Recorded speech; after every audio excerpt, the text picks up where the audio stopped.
Media has a profound effect on the values, beliefs, and decisions of society. The values we hold, the role models we aspire to, our assumptions, our goals, and our relationships are all guided by that powerful influence we refer to as the media. Despite the medium, all forms of media carry an embedded message that becomes a part of the viewer's persona. Never has the message of the media been as profound as it was with the evolution of television. For the first time, there was a visual avenue available to producers. Since most people are visual in nature, this was a major breakthrough. As suggested by Bourdieu, through television, journalists and producers were able to impose on society their vision of the world, their conception of problems, and their point of view.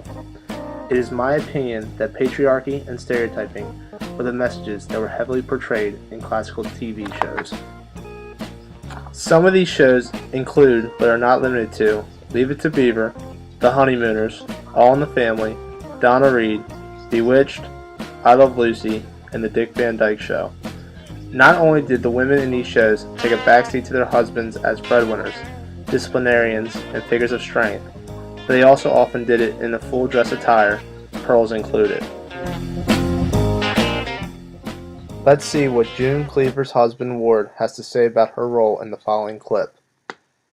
You know, Dad, it's funny. What's funny? Well, whenever we cook inside, Mom always does the cooking. But whenever we cook outside, you always do it. How come? Well, it's sort of traditional, I guess. You know, they say a woman's place is in the home, and I suppose as long as she's in the home, she might as well be in the kitchen. Oh. Well, that explains about Mom. But how come you always do the outside cooking? Well, I'll tell you, son. Women do all right when they have all the modern conveniences. But us men are better at this rugged type of outdoor cooking. Sort of a throwback to caveman days. Hand me those asbestos gloves, will you, Ollie? Well, there's no sense in us cavemen burning our hands. Ralph Kramden also shows his patriarch power and submissiveness of his wife Alice as he verbally and physically portrays his manly role.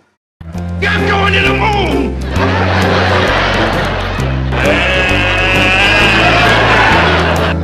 One of these days! Pow! Right in the kiss! Finally, Samantha uses her magic that all women wish they had to tidy their houses for their husbands.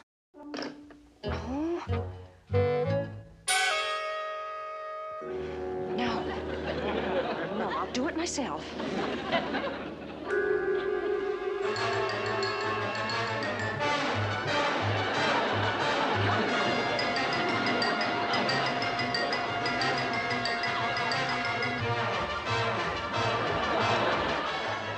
Patriarchy was prevalent even within the cartoon world, where we see Betty and Wilma sunbathing and relaxing while the men are obviously working, and Fred holding a map and leading Wilma in life.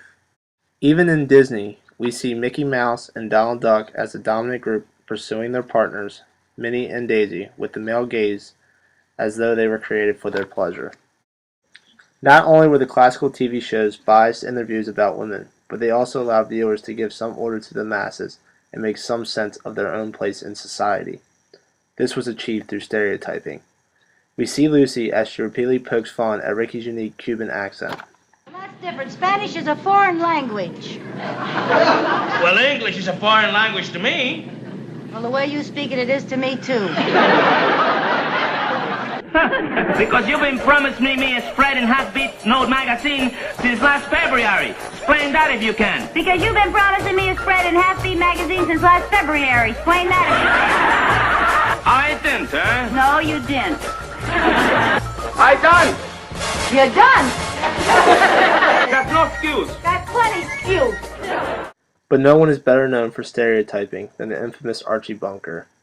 Through him, the media was able to put almost everyone into a category, or black, white, male, female, Polish, radicals, patriotic, or smart or stupid. The following clip shows how some of this was achieved. What kind of a name is Stevie? Huh?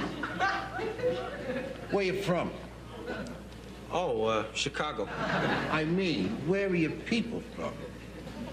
They're from Poland.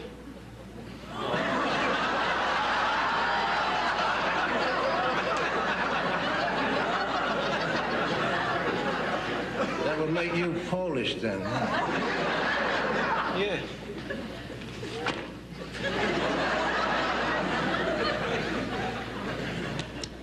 Anything interesting in the paper? Yeah, 200 arrested at Vietnam Day peace demonstration. 200. They should have thrown a whole bunch of them in the can. Look at that picture there. Here they are, throwing all kinds of junk and debris at officers of the law. Desecrating on the American flag. What the hell do them peaceniks want anyhow? Well, I think they just don't like the idea of America fighting an illegal and immoral war. Well, if they don't like it, they can lump it. Take it down the road and dump it. Well, that would include me too, Mr. Bunker. Then toodly-you to you, too. Well, what would our leaving solve? I mean, with or without protesters, this country would still have the same problems. What problems? Well, it's the war, the racial problem, the economic problem, the pollution problem. Oh, come on, if you want to nitpick. Nitpick? Let me tell you something, Mr. Bunker. No, let me tell you something, Mr. Stivic. You are a meathead. What did you call me? A meathead, dead from the neck up. Meathead. Oh, yeah, now I see what your idea of a free country is. You're free to say anything you want, but if anyone disagrees with you, they're either thrown into jail or called a meathead, right? That's right, because this is America, the land that I love. We have seen that time and time again, television was an influential vehicle in the way that classical TV shows portrayed men as leaders and white men as powerful leaders, while women, Hispanics, blacks, war demonstrators, and so on all had a lesser role. This patriarchal point of view, as well as the other stereotyping tactics, began to dissipate in TV as we moved into the later decades of the 20th century and into the 21st century.